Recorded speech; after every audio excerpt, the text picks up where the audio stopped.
regarding the difference between game design in the last century and this century, and then we're also going to have a bit of a chat surrounding the difference between game design and game development. We have a really nice panel with us this afternoon. So I'm just gonna do, oh, thank you, that's actually better. We're gonna do a little round table and have our panel guests introduce themselves a little bit, and then we're gonna get into the swing of things. So there you go. David, do you wanna start? Hi, hello.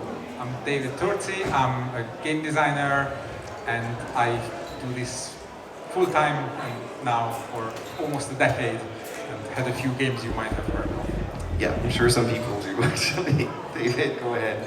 I'm the other David. Yes, we have two Davids today, so. I'm a publisher and a game designer. I'm the CEO of Mighty Boards, and I've designed a few games as well, both digital and video games. So I worked and board games and digital. You're good. I worked on Hamlet and Petrichor, for instance, and I worked on Cyberpunk and The Witcher on the video game side of things. Awesome. There you go, Robby, how are you? I'm Robby Clerebout. I'm a game designer and game design teacher at Lucas School of Arts, the biggest high school collection of art schools in Flanders. And my focus is mainly on how mechanics can convey experiences, and in our school as well. We're not only focused on video game design, but also focused on horror games and escape rooms, tabletop role-playing games, in order to make very broad profiles where students have a lot of skills and can apply those skills to different fields of game design. All right, perfect. And then finally, Luc. Hi, good afternoon, Luc van Baelen. I guess I'm a bit of a nitwit in this fine audience, as I'm not into game design, I'm not into game development, but I'm a core gamer. I game a lot, I have a lot of experience. And my world essentially changed in 1995 when someone introduced me to the new German games, and a whole new world opened for me. And I've been exploring that world ever since. Well, that's interesting. So maybe we should start with you, Luc, actually, if we go back in time. Because, yeah, one thing, board games obviously have evolved tremendously over the last few decades. So how, because 1995 was, I guess, a good starting point, how have you seen board games and the board game industry evolve? Well, if I look back at the last 25 to 30 years, I think there are a number of themes that where gaming really has changed. First of all, there's an introduction of a whole new set of game mechanics. Previously it was you had some cards, you had some dice, and that's about it, and you had a board. But with the introduction of a lot of new game mechanics, essentially the whole board game world and industry changed. Think about, for instance, worker placement. Worker placement, where Caylus was one of the first ones, but also Stone Age, where you place your workers here and there. You have lots of board games now that do worker placement. Another example of a new mechanic that came into fruition the last few years was using your dice. Using dice as a worker. The dice have a value. Workers typically, worker has a color and it's yours or it's mine. The dice have a value, and then all of a sudden you put a die on a certain location, an action location, and the value then plays a role or not. Depends obviously on the game. Think about Castles of Burgundy. I think that's a fine example where they're using dice in a new way.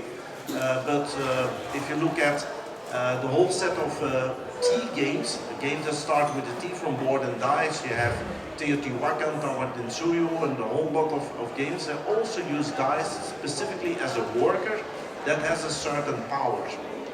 Another example of a new mechanic is card drafting. Seven Wonders, I think, is a very fine example. You start with 7 cards, you pick the one you like, but there's a bunch of good cards you have to give to the other players. And that goes on until everyone has a set of cards to play with. Notre Dame, Stefan Feld uses the same principle. You start with 3 cards, you keep one, and you have to give away 2 cards to your competitors.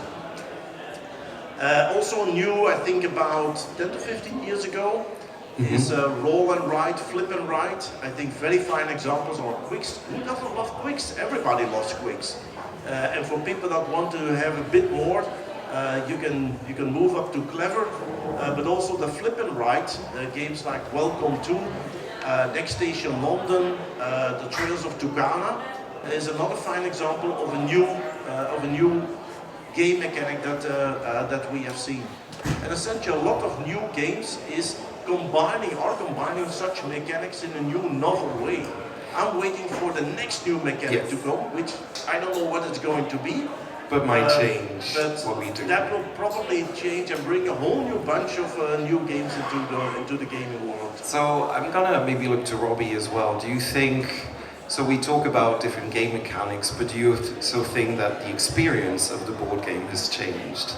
Yeah, what I find really interesting is that we gravitated away from the themes that we touched upon earlier, trading in the Mediterranean and such. Yes. And now the board game scene has the option to really become broad and diverse and represent different cultures, different ideas, different experiences. And that's something that I find really fascinating and try to work with my students on, because that's, in my opinion, also the way to get your board game recognized or noticed, is to draw on your own experiences and tell a story that hasn't been told before. And that's something that I find really interesting and fascinating. So maybe to David, I'm going to start with this, David, because I mean you both design games as well. Do you also feel that seeing how games have evolved, how do you approach game design? Is it very different than from where you started, or do you think there's still similarities? Well, my probably best story to relate here is that to this day, on question and answers or smaller interviews, I often get the question, so do you start with theme or mechanism? And after answering this question 1 billion times, I came to the realization that I can put it a lot more succinctly, saying that question is a fundamentally pointless and wrong question to ask in today's state of game design. Because if you do either, then you're probably not designing very well. Exactly. Because sure, your first idea can be theme-based, your first idea can be mechanism-based, but if you don't immediately inspire the other, and I tend to name product design as the third, how will it look like the table, how big the box will be, who will buy it. If you don't think about these three things together making sense at the same time, then you're doing less than what you could be doing. Yeah, exactly. And so just to pick up on that point, and that's also coming from the simple fact that more board games are being made than ever. The competition is much more stiff, and how are you going to be noticed? So that's a great example of just the pure logistics of the board game scene at the moment. So thinking about it, David, because you also publish games, so you also think obviously a bit more about the commercial side of things, and like Robby is saying, competition is getting stiff. There are new publishers also, popping up left, right and center. So thinking about that and the current state of game, do you also think that, okay, I have to look at what everybody else is doing, or do you figure, no, we are gonna make the games that we really love, and we're not going to be too bothered what's happening outside of what we're doing? That's a very interesting question. I think for us, we believe that there's a certain core amount of things that appeal to a gamer or to a human even, without observing other trends. Of course, trends and things that are happening right now are important, and as we live in a world that is even more connected than it's ever been before, these things have spread very fast, and we do a lot. Someone comes up with an idea, it's already in 5 other games within a year. But there are still the core things that are really, really attractive, and that is what we think you should focus on. Short, easy to understand. Why do I need this? Why do I want to play this? Why is this important for me to try it? And usually it can be just a core thing. Village building is something that everybody has seen, usually in their young years, playing board games, video games, or playing something else. But also piggybacking on what is popular, it's less about making something that's trendy, but more about easing the understanding of what it is that people are getting into. Yes. Right? So if I see tell- everybody nodding, so yeah. So it's like, oh, this is like I don't know, it's a deck builder, but you read the cards upside down. I don't know, Yeah. random thing. But it's like, okay, I know what I'm trying to do. I understand what this is now. I am more interested in getting into that. I have overcome a barrier Yes. that is usually quite hard to overcome, right? So, and I mean, anybody can feel free to answer this question. Do you really feel that that also means, yeah, board games are very much maturing in the right direction right now? That we are indeed seeing, okay, the experience is clearly an important one, and we having, all this backlog of games, we are now, entering a more, I guess, frugal point of more interesting time in space with board games? Maybe I can talk to that. I think what I see more and more is that many games come with a theme, and the theme actually needs to make sense from a board design point of view, from an action point of view. The look and feel of the game, it has to match, and I think that also helps people to get into the game.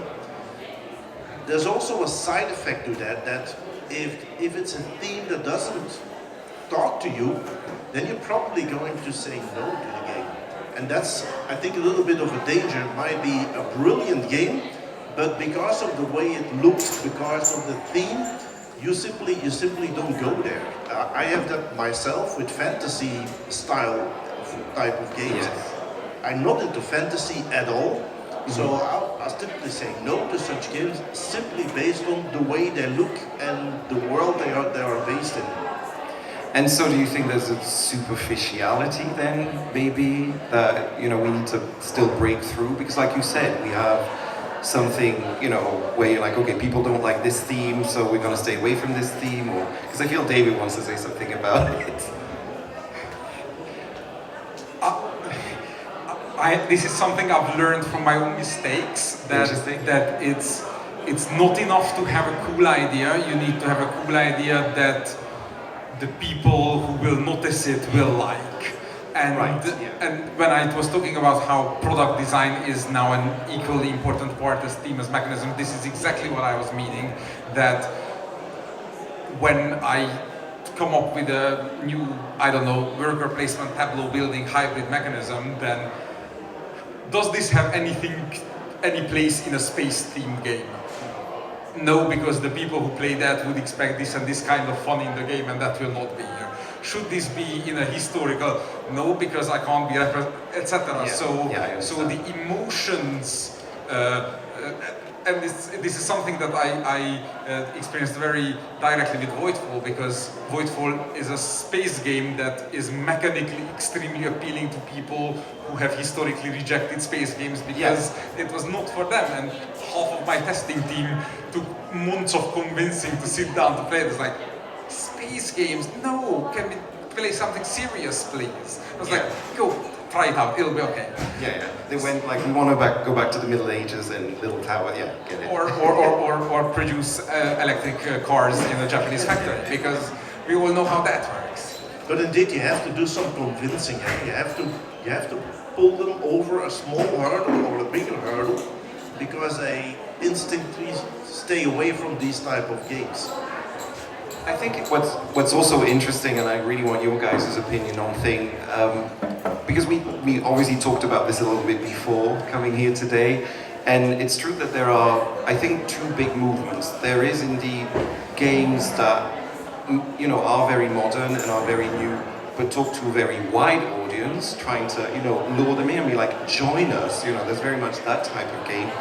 At the same time, I also see that there's the other side where games are becoming immersive and huge productions, and where, especially with crowdfunding, you see a completely different, I want to say, side of games as well, that tell much bigger stories, require a lot more involvement, and are obviously not for people who are just, entering the hobby. So do you think we're going to see those two trends keep on going like this and diverging more, or? Crowdfunding is a whole other thing. I think diverging more is more where that's going to go. I think, but this is just a gut feeling thing. You know, we already see quite a little bit. It's also what the culture creates out of it, right? We already see a little bit of kind of sort of bad feelings towards crowdfunding sometimes, although some others really love what crowdfunding is able to do. Yes. I think it's important to acknowledge what crowdfunding has done for the hobby. It's allowed us to do things we would have never been able to do. Yes, we would have never been able to do if there wasn't such a thing, right? Yeah, exactly. Because an industry with risk, with a lot more risk than if you're doing crowdfunding, does limit you. And we see this happen with video games quite a bit, where things become very, very samey because you can't invest in innovation that much because of when you get into venture capital, when you get into all of that sort of stuff, you need to play safe. Crowdfunding allows board games to be free from a lot of that, and that does fuel a lot of innovation. Some of it goes well, some of it goes badly. I don't think it's going away, but I think it will change and it will become more nuanced. And an interesting thing, I think also you mentioned before the quantity of games that are coming. Yes. As the pool gets diluted, the importance of the spread of opinion becomes really, really important as well. Like where do I get my opinions from? Where do I, like a lot of people don't like to form on their own. A lot of people like to get it from somewhere. And the things that become important as that grows is either brand loyalty, which is another thing that's going to be really important, or word of mouth. Those two things I think are growing in importance as our pool of things that we need to deal with grows, right? We can't play everything. That's true. Robby, because what I really hope, concerning the crowdfunding question, is we went big, and I hope we can go small now as well, to have more passion projects, smaller projects, and really singular, interesting experience that might not attract everyone, but attracts like this small niche audience. I see it more on the indie role-playing RPG market, where you have these very fascinating explorations of emotions, and I do hope that gets picked up a little bit more, and it is present, but it doesn't always get highlighted, or it doesn't always get the attention it warrants.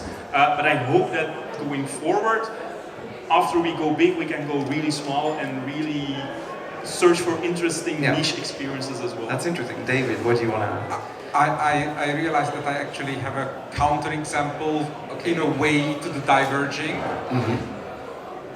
I don't play small, light, fun games. I always jokingly say I hate fun, give me something smart instead. Yes. But the fact that the diverging exists allows me and many like me to learn from the other side. Yeah. And this is what I can analyze myself the most, so that's why I can talk about my own experiences. But I feel the main difference between the games I make today and the games I made 5 years ago, I did not get smarter. I see more example of people doing enjoyable things out of barely anything. I have played the Century Spice Roads, the Azules, the Foundation of Rome's of the world that I should have hated, and I didn't. And it's like, what's the difference between that light game that is totally dumb and I don't like it, and that light game that is fun, and that game that should be just as much fun as that, but somehow messier. And once I see that difference and I start to apply that to my games, then is the question is, can the immersive end be inclusive in its own target audience? Yeah, understand. So another trend, because this is all really interesting, one trend I've also very much noticed in the past few years, and COVID definitely fueled it, was the incredible emergence of solo gaming as well. So that is also something that, you know, me growing up, I could have never imagined, okay, yeah, let's play a game solo, but it's becoming increasingly popular. So how do you think that solo gaming is also, influencing and evolving? I see Luke already.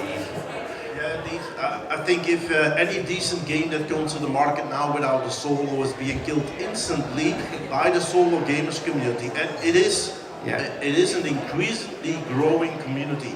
If you look at Board Game Geek, the amount of geek lists that replies with people that talk only about solo, it's becoming a huge crowd. So if you want to be popular, in that to that specific group, you gotta have a decent solo. Now, those are really brilliant solo game designers. Yes. Mr. Turczi, Well, we have a very famous one among He us. is, he is incredibly. I almost never play solo games. That's interesting. But that's interesting. So how do you come with such great ideas to develop the solo, like the ones that you did for Perseverance, for instance, which I like a lot. It's an incredibly intelligent solo. Let me answer your Yes. implied question while I'm answering your explicit question. Yes, you could have thought of yourself playing a game solo 10, 15 years ago. It's just you didn't picture doing it on the table. Exactly. The difference Video. is Yeah. that you need to start thinking of the million new tools that you've mentioned in your earlier answer that board game design has given us since the Dominions and the Seven Wonders and whatever's of the world, that board gaming is almost like a game console. It's like out of the tools that I can realistically access, you ask me to design you a new game about pink unicorns jumping on a waterfall, then what out of my tools, how can I best represent it? That's not unlike how could we code this to a gaming platform, which I'm sure you could represent better. And because of that, and also the fact that in a lot of language the word for board game means playing with somebody else. So Yeah, social, exactly. We say gezelschapsspellen in Dutch, yeah, exactly. So they can't even translate the idea of playing alone. I have accidentally stumbled upon the market niche of solo games. We were working on Anachrony. It was my first Euro game. It was my first major crowdfunding. I had one before, but that was tiny. And the Mind Clash Games was like, what other major stretch goal could we do? None of us were very famous at the time, so we needed the kind of boost.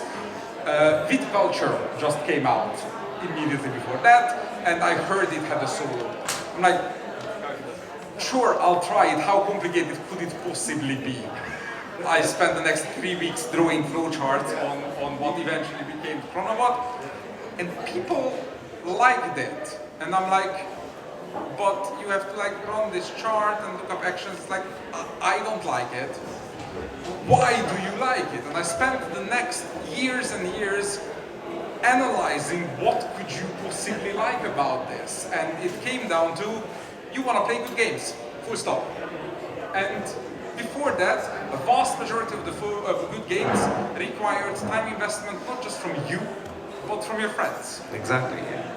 And if they, had lives of their own, or crazy people don't want to play board games every evening, then you could play less good games. And here we are now saying, here's a good game, you can play it.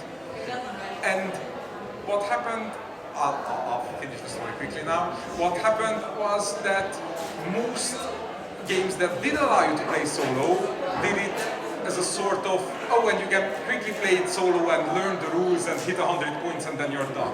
Which is a less good game than the game actually is. Yeah. And because for me, the solo game I played, and this is a chat that I've had with the solo designer of Viticulture, Morten, who since then became the head of Ultima Factory and is another master of the craft, is that my demand to the game was to not be less than what I like about it in a 2 or 3 player setting. And the rest is just practice. And 40 games later, I can play 3 rounds of a 2-player Euro game and tell you how the whole should roughly work. I type those moves up and I send it to my 10+ development team, and 3 weeks later we have finished solo. So that's how it goes. So David, yeah, because I wanted to ask you as well, since you also indeed are on the publishing side of things, how important are solo modes and that aspect, I want to say, in gaming? I think they're really important nowadays. As you said, they have to be there, kind of, if you want to be relevant in some sort of way, shape, or form. But more importantly, in my mind, what I'm excited about is more of the new wave of solo games that I think are going to come in the coming years. That was going to be my question. No, go ahead. Sorry, I didn't mean to. No, it's great. You reveal it. It's like because till now we've had our multiplayer games and we've adapted them to be solo games. But now we're going to have games made to be, so we're going to have experiences like video games created from the beginning to the end, from when you open the box to when you close the box, to be solo experiences. And it's such an important thing because we live in a very, very digital world, right, where we're constantly bombarded by digital things, and we rarely allow ourselves to have time with ourselves with something more analog, right? So having a product that you can open the box and spend some time, almost in the same way you spend some time with a book or a magazine, but you're interacting with something, you're getting a story in an interactive sense, you're opening things, moving things around, playing with cards, alone, maybe with a bit of atmospheric lighting, maybe with doing a thing, and you can really get into it. I think that's going to be like the next amazing thing, and I can't wait. Yeah, I was going to say, because Robby, you obviously teach, but you're also with video games in what you do, so I really want to have your take on it as well. I think what this shows to me, this conversation and the topics we're talking about, Yeah. is how the audience is evolving rapidly on two fronts. One, the thing that you said earlier, that we are constantly looking towards new iterations of known ideas. So mechanics are evolving, and we need this because it's like horror films in the 80s. Once we've seen the guy walking slowly with a knife a few times, and then Scream comes along and something new. It's the same thing with board games. But on the other hand, and that's what interests me a lot, is the difference in experiences that comes along with solo gaming, and that before I have the feeling that it was like you're a board gamer and you play board games. And now people really stick to their own board gaming diet, where like I'm a solo gamer, or I love to play escape at home games, and you have this more diverse field where people don't say like, oh, I play board games, so I like to do this, and this is my thing. And I think adding to those different pathways of types of games, that to me, I think is the future, that try to really research and look for new experience within the board game scene. I think because the last 5 to 10 years, the number of people that are playing board games has grown tremendously. I think that allows to people specializing in liking specific type of games, and the group being big enough for the publishers to address it. Exactly. For instance, escape Just room big games. enough, yeah. That specific publisher are really focusing on that niche. I think another important aspect that has grown tremendously, especially during the Corona and COVID years, is playing games online on platforms like Yugata and specifically BTA. Board Game Arena. If you look at Board Game Arena, the growth of Board Game Arena in the last 3 years is enormous. Yeah, and it's Unbelievable how many games are available. You can expect in the month of December to have one new board game every single day. That's what they did the last few years. It's unbelievable. And the fact that Board Game Arena has been bought by Asmodee, which is the biggest game publisher in the world, I think it means something. And they only buy it if it means money to them. Otherwise, they wouldn't do it. I'm not entirely sure in what way they are making money by making their games available to play online. Will that generate sales of the physical body? Or are they simply planning on making money by simply people paying for the service to be able to play games online? I certainly, and my gaming group, we have enjoyed ourselves a lot with being able, during the COVID years, to play games online. And Board Game Arena was really a fantastic platform for that. What I also have seen, not that many examples, but I've seen a few examples where a new game was being crowdfunded, immediately made available on a digital platform, and they were using the statistics to make some final tweaks on the game because they need lots of data. There you go.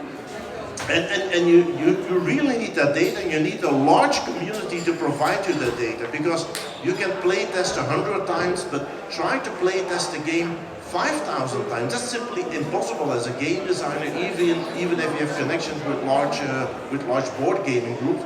I think that is a good addition, specifically to do some final tweaking of a new board game.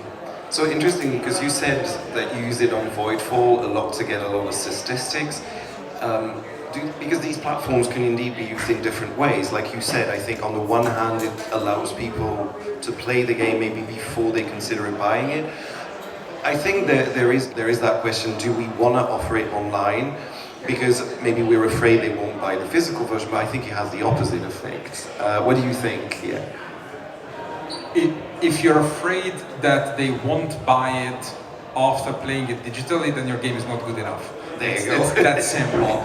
I learned this lesson luckily in a good way when I had one of my craziest artsy projects, Defense of Procyon 3, on Kickstarter. It was kickstarted by a rather small publisher who did not quite have the marketing guns necessary to sell such a crazy game to the people.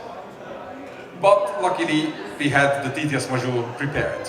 And the day after the campaign launched, there were 4 brand new reviews by people I did not know and did not ask to do it on BGG.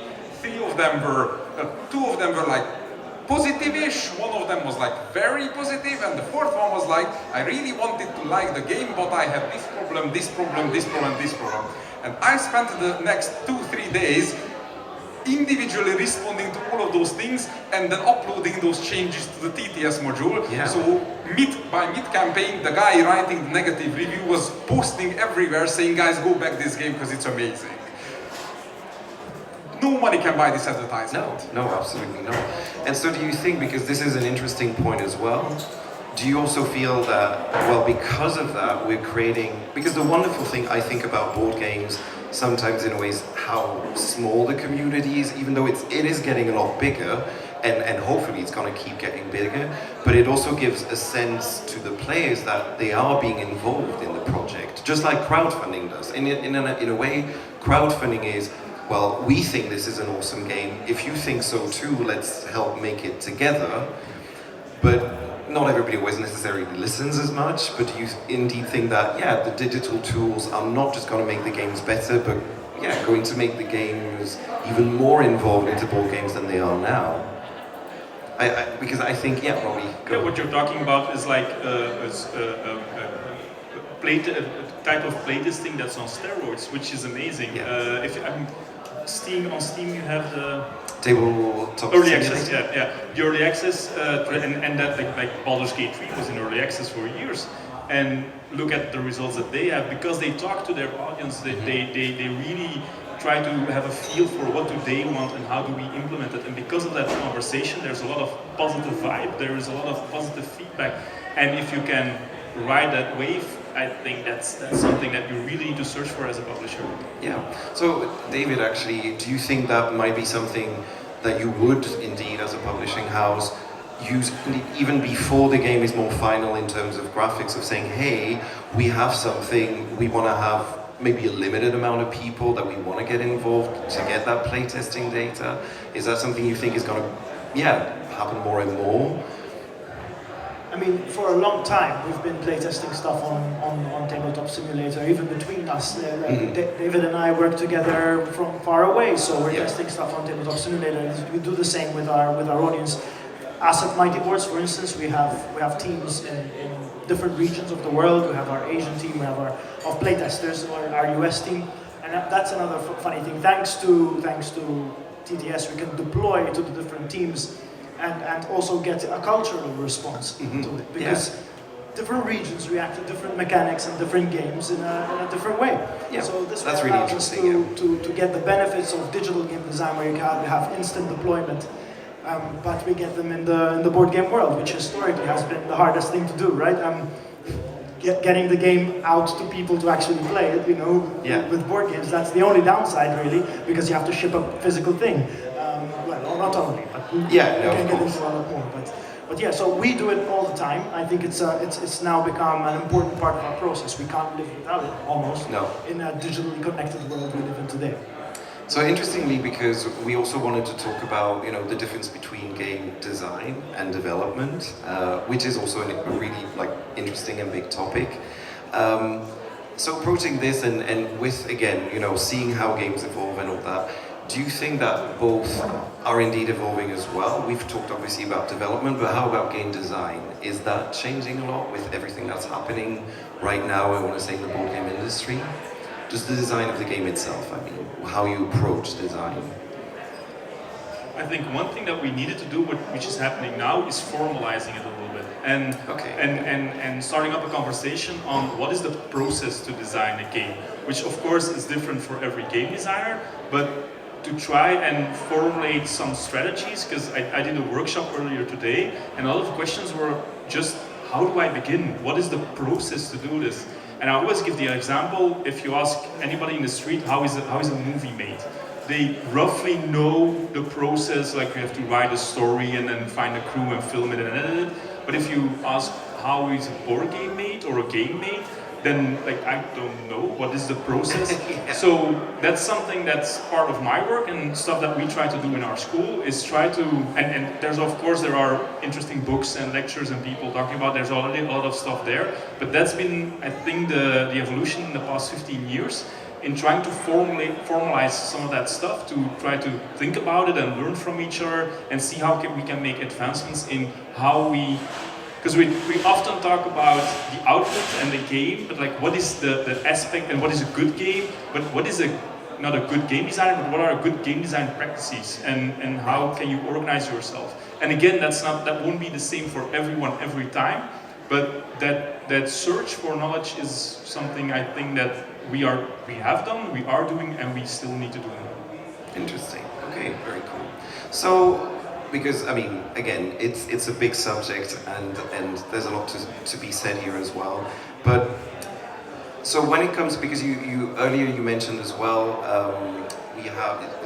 we have our students, and that's actually something I wanted to ask you a bit more specifically.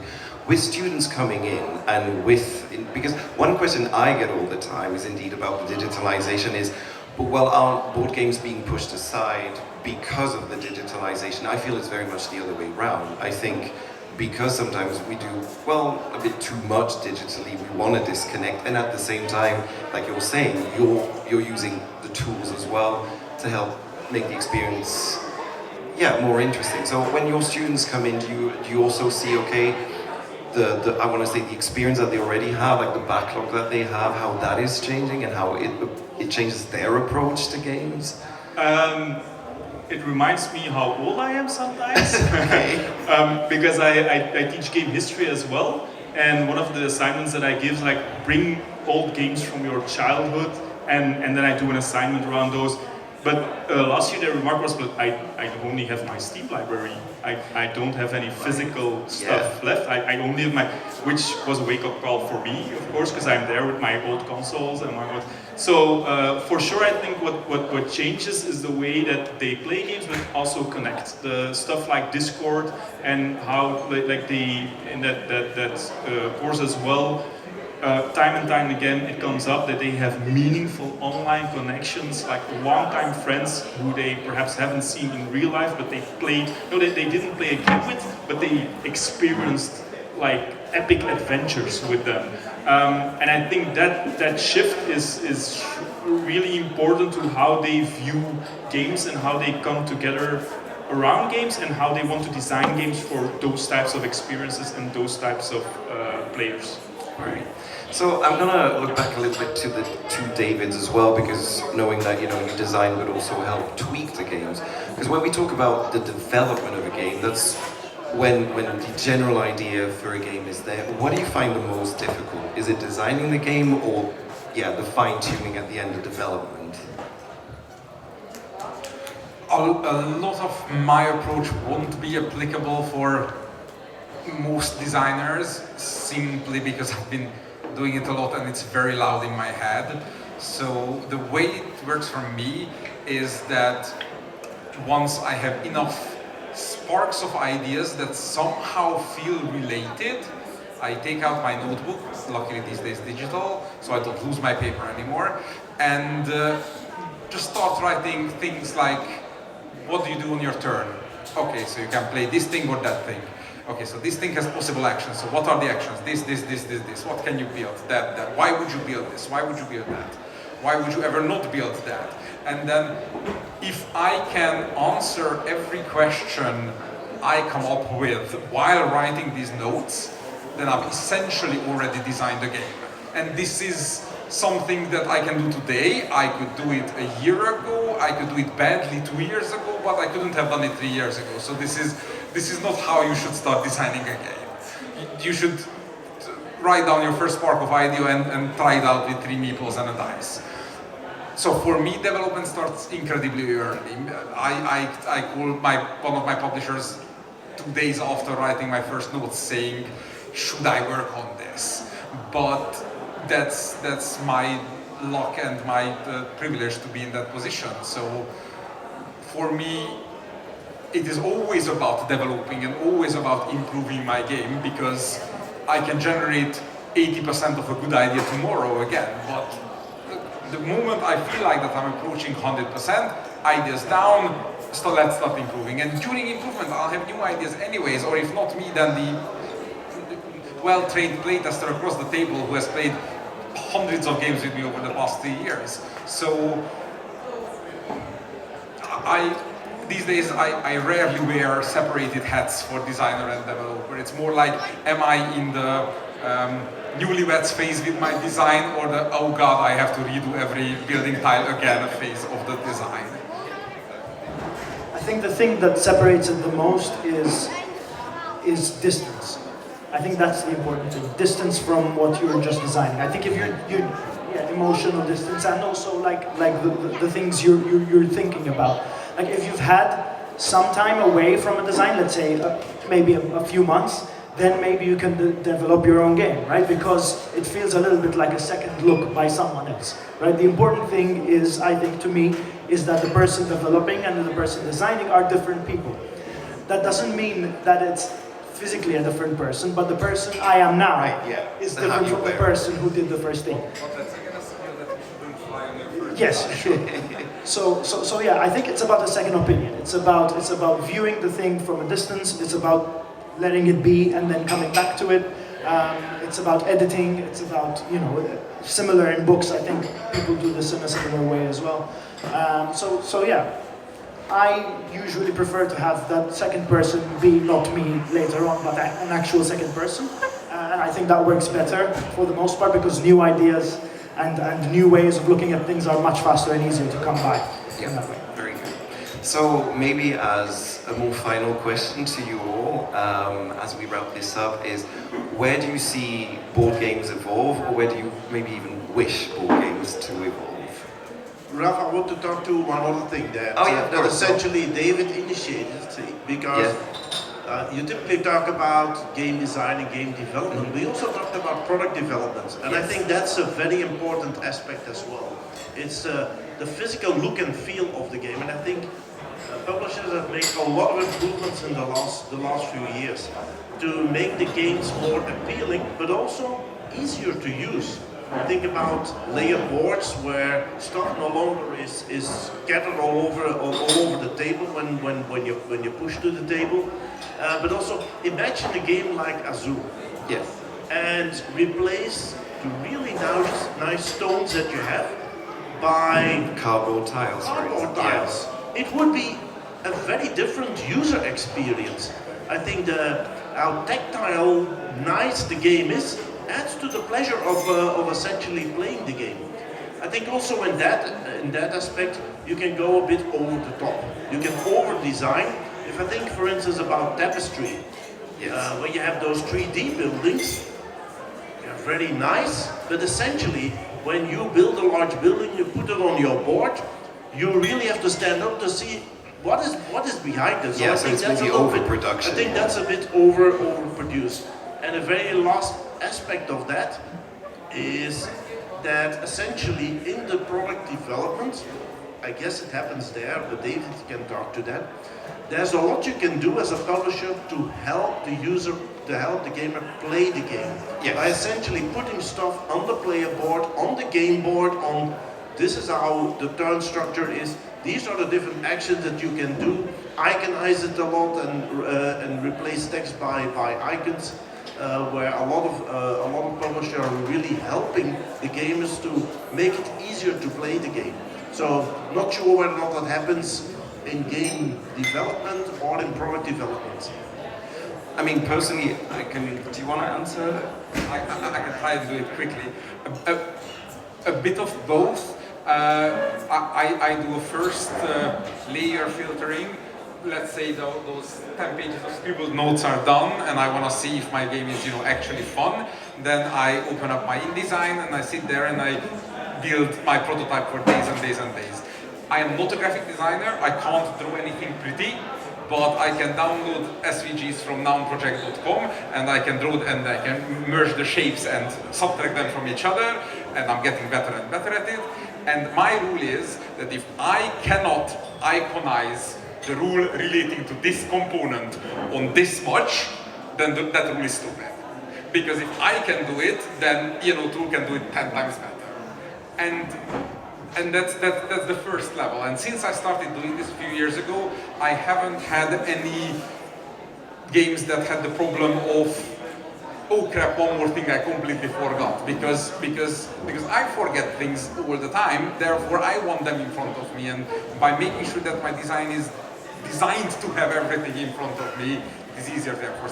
The second layer, the product development, is much more publisher vision. I've believed for a very, very long time that the most important part of a board game design team is the graphic designer.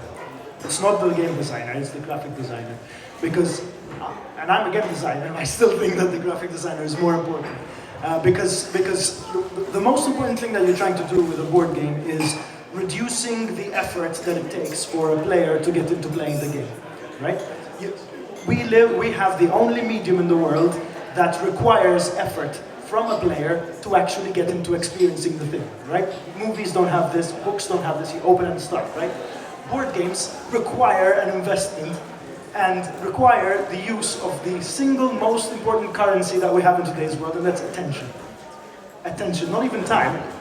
Attention and time come together, of course, but yeah.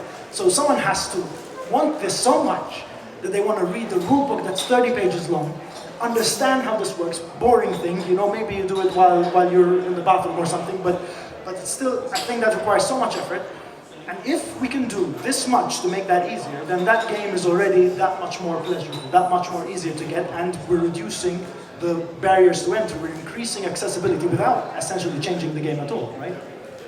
But it's true, I mean, now I'm going to take over a little bit because I am a graphic designer. And so that is true. When I approach a prototype and I think, okay, how do I want this to look? There's two components. One is the storytelling. I want people, even if it's a really dry Euro, to be transported to some kind of universe that is going to appeal to them. But the other one is indeed very much guiding the player, so that if they play the game once and they play it again, maybe a few weeks later, they don't have to take the rule book. They can almost be like, oh, I remember this, and this guides me. And like you say, you want to guide the player. So user experience, UX design in general is very important on our phones, on everything. But in games, I think it's very important. And it is true, it is fun. It's a fun puzzle to think, okay, so this action is really complicated. How can I guide the player? How can I maybe put a little reminder here and a little, because reminders are also one of those things. Where you're like, okay, you play the game 10 times and there's this one rule everybody always forgets. We need to put like a big exclamation mark somewhere. But you're right, it's something that is very important as well.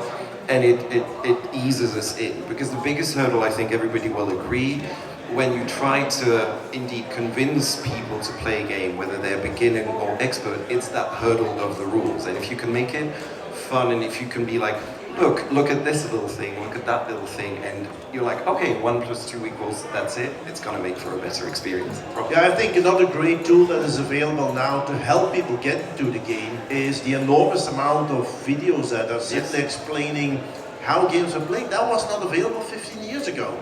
Now it's easy. You want to learn a new game? You go to Board Game Geek and there's someone who has created a video that explains how to play the game. Might not be perfect, but it's 10 times faster than simply reading through the rules. And sometimes people don't like to read, they like a visual aid. So an app like Diced could be interesting because it guides the play visually. However, Diced, I think, has a bit of its limits because if I have to explain nuclear through Diced, that might be a very, very experience. But yes, I know what you're saying. All right, cool. I know we probably could talk about this forever. We might after this, but yeah, I just wanted to talk about, just to wrap it up. Yeah, how do you see things evolve in the coming years, or what do you hope for board games? It's a good one. I think solo games are going to be getting bigger. That's one. I think games are going to get more accessible and more easy to use in general as we discover more ways to do that. And I think even the big ones, yes. I think we're going to get more and more people as we become more mainstream. We're going to get more and more people in this, and that's going to change the business a little bit as well, because as more people come in that are not, as board games become more mass market, that's going to change the way we make games as well, as we want to appeal to that part of the business. Sure, there'll always be the hobby niche, but we are becoming less niche. That's something we're going to have to deal with. No. I think one thing that we can expect is from a publisher point of view, is more cooperations between publishers. Recently I saw the announcement between Granio Creations and I know what you mean, but yes, they have announced it, making it go together. Yeah, whatever. A publisher in US where they're working together to really bring the same game to the market, but they're sharing the cost of bringing the product to the market. Right. Yeah. I think also what you see specifically for smaller publishers is to make licensing deals or deals with in other countries, because in Europe it's very different from the US of A. US is only single language, maybe they need a little bit of Spanish, but in Europe it's a very different ball game. Yeah, we have 35 languages. Many people are struggling with having to deal with a game that is not in their native language. Mm-hmm. So you have to do something about it, and iconization, I think, is a very fine example to take away at least one of the hurdles. But in terms of bringing the game to the market, people really need a box that talks to them in their own native language. They want rules in their own native language.